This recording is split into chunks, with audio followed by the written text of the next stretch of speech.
Avui us donarem informació sobre l'Ausiàs Marc. Tractarem 5 punts. El poeta, vida i obra, classificació de l'obra, temes i estil i llengua. Comencem per al poeta.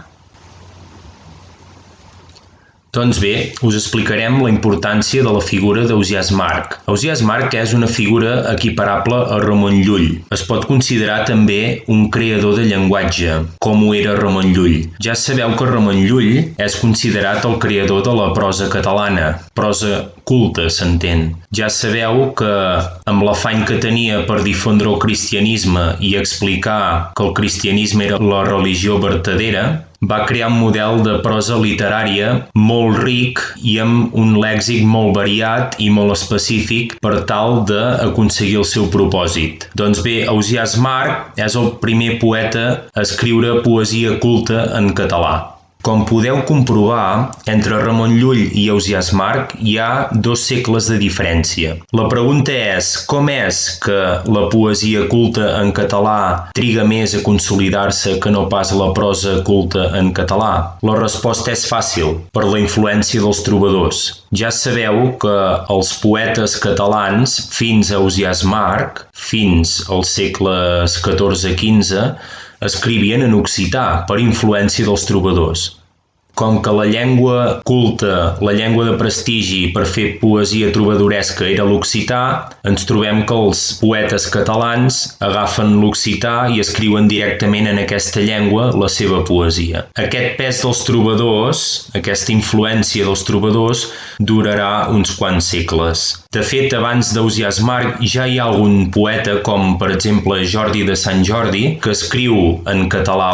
El que passa que encara és un català molt influït per l'occità, té molts occitanismes. El primer poeta a escriure exclusivament poesia culta en català serà Ausiàs Marc. I la raó per què triga tant en sortir un poeta a escriure exclusivament en català, la poesia culta, és aquesta que us estic dient, perquè la influència dels trobadors fa que els poetes catalans escriguin en occità. Ara passem a la vida i l'obra de l'autor. Ausiàs Marc neix a Gandia, una ciutat de València, del País Valencià, el 1397 i mor a la ciutat de València el 1459. Prové d'una família de poetes. El seu pare, Pere Marc, i el seu oncle, Jaume Marc, ja eren poetes. Durant un temps és cavaller a la cort d'Alfons el Magnànim i una dada curiosa és que la seva primera muller és Isabel Martorell, germana de Joanot Martorell, l'escriptor de El tirant lo blanc. D'aquest poeta en conservem 128 poemes. Anem a veure la classificació de la seva obra. Doncs bé, els poemes d'Ausiàs Marc estan repartits en els anomenats cants d'amor, cants de mort i els cants morals. I a part tenim el cant espiritual. El cant espiritual és un poema adreçat a Déu en el qual demana a Déu que el perdoni pels possibles pecats amorosos que ha comès i que se l'endugui amb ell a l'altra vida. Com veurem més endavant, Ausiàs Marc és un poeta que manté moltes diferències amb els trobadors, però una de les coses que recupera dels trobadors és l'ús del senyal. Ja sabeu que el senyal era el pseudònim que feien servir els trobadors al final dels seus poemes, en la tornada, per adreçar-se a la dama estimada. Doncs Ausiàs Marc també utilitza un senyal a les tornades dels seus poemes. I la manera de classificar els poemes d'Ausiàs Marc és a través del senyal que utilitzen els seus poemes. Els 2 senyals més utilitzats són plena de seny i llir entre cards. Llir entre cards vol dir una rosa bonica entre unes flors lletges, ja que lliri és una flor bonica i en canvi els cards solen ser unes flors lletges. Això és una metàfora de la dama estimada, que és una dama la més pura de totes, entre un conjunt de dames que són més normals, no tan excelses. En el cicle de poesies de plena de seny hi ha un diàleg entre el poeta i la dama. El poeta, Ausiàs Marc, proposa a la dama una relació que no té res a veure amb la dels trobadors Ell vol una relació més madura tant a nivell físic com a nivell, sobretot, intel·lectual. Però el paper de la dama sí que és més tradicional en aquest sentit, perquè la dama es manté passiva i fa que el poeta se senti sol. Té un profund sentiment de solitud i de por davant el silenci de la dama. I per tant el poeta demana, metafòricament i retòricament, ajuda. L'altre cicle és Lir entre cards. En aquest conjunt de poemes l'autor revela el nom de la dama. És un fet bastant inusual fins ara. La dama en concret es diu Dona Teresa. En aquest cicle, doncs, s'allunya dels aspectes físics, Ausiàs March. Ell el que fa és predicar un amor més pur, més intel·lectual, més racional, i no tant l'amor físic i l'amor carnal i l'amor sensual i el desig que fins aleshores havia caracteritzat els trobadors. Aquest oferiment d'Ausiàs March a la dama és rebutjat per ella, ja que la dama s'estima més estimar altres homes que, segons Ausiàs March, són més impurs. Això el que provoca és un gran patiment al poeta, que fins i tot arriba a pensar en la mort com a alliberament d'aquest patiment. Anem a veure els temes més utilitzats. El primer tema que apareix en els poemes d'Ausiàs March és un amor que sempre sol ser infeliç i desgraciat i que porta sofriment extrem al poeta. De fet, ell es presenta com el pus extrem amador, però com que aquest amor que ell vol que sigui més pur mai és correspost, doncs això provoca sempre un patiment al poeta. El segon aspecte que hem de dir és que Ausiàs March s'allunya de molts temes o de moltes visions que tenien els trobadors.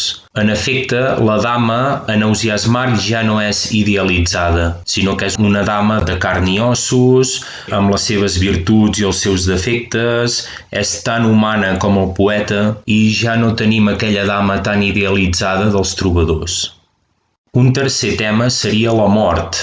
La mort sempre és present, o moltes vegades és present en la poesia d'Ausiàs March, i tenim un doble sentiment de l'autor envers la mort. Per una banda la desitja perquè està patint moltíssim pel desengany amorós, però per l'altra banda, com que és humà, doncs li fa por la mort.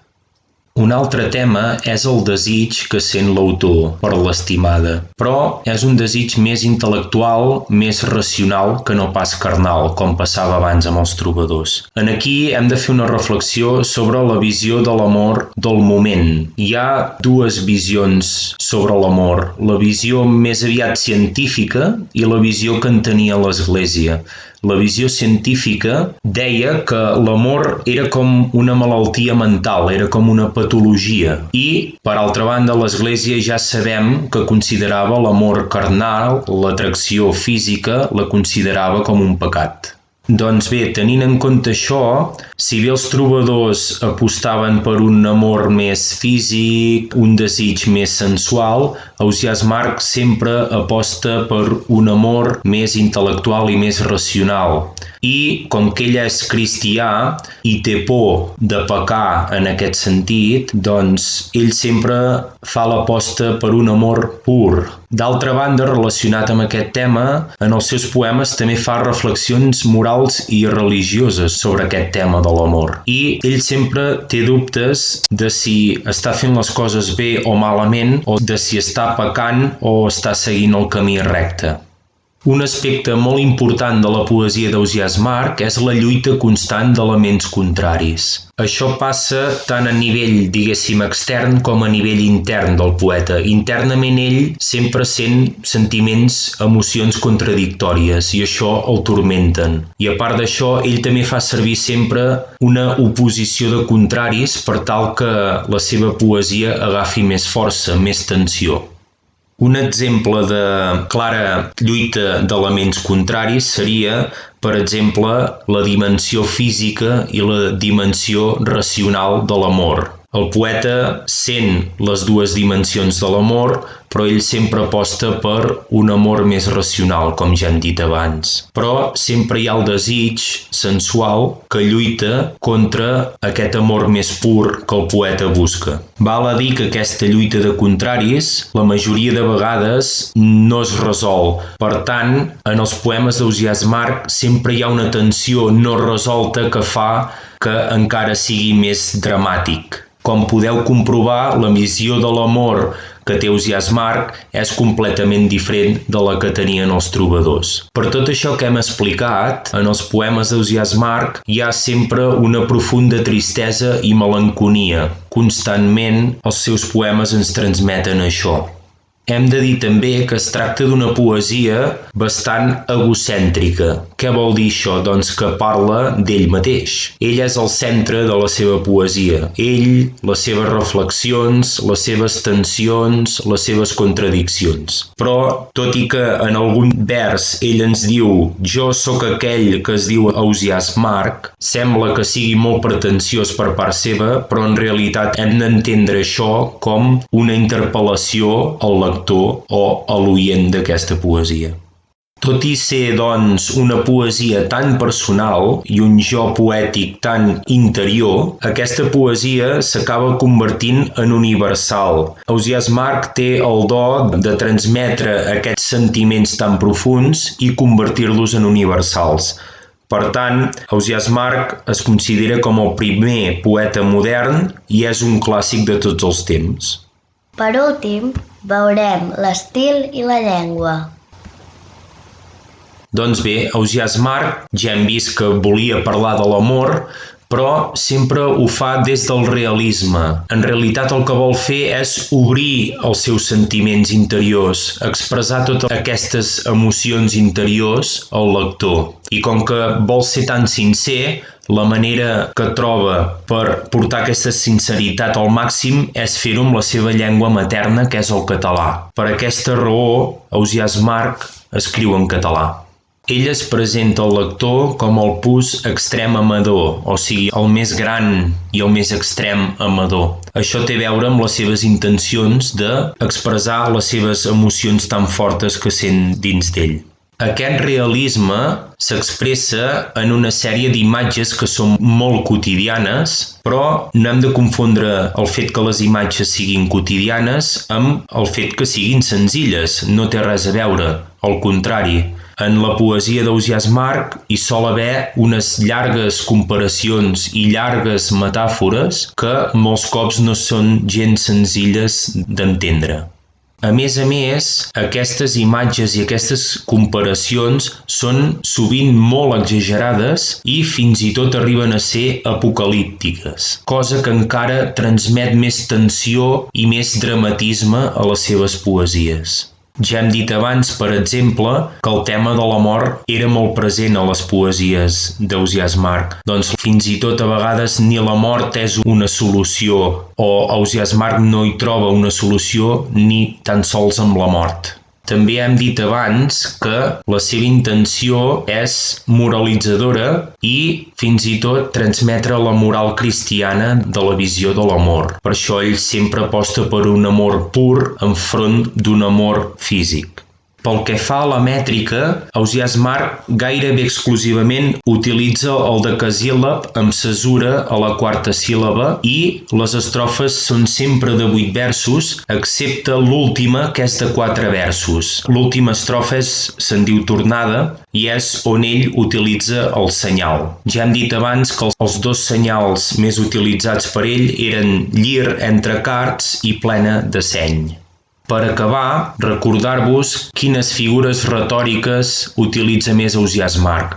Fa servir sobretot la metàfora, la comparació, l'antítesi, lluita de contraris, recordeu, i la hipèrbola, l'exageració. Per mitjà de l'exageració, ell transmet aquest dolor i aquesta contradicció interna constant. Moltes gràcies per escoltar-nos i fins una altra.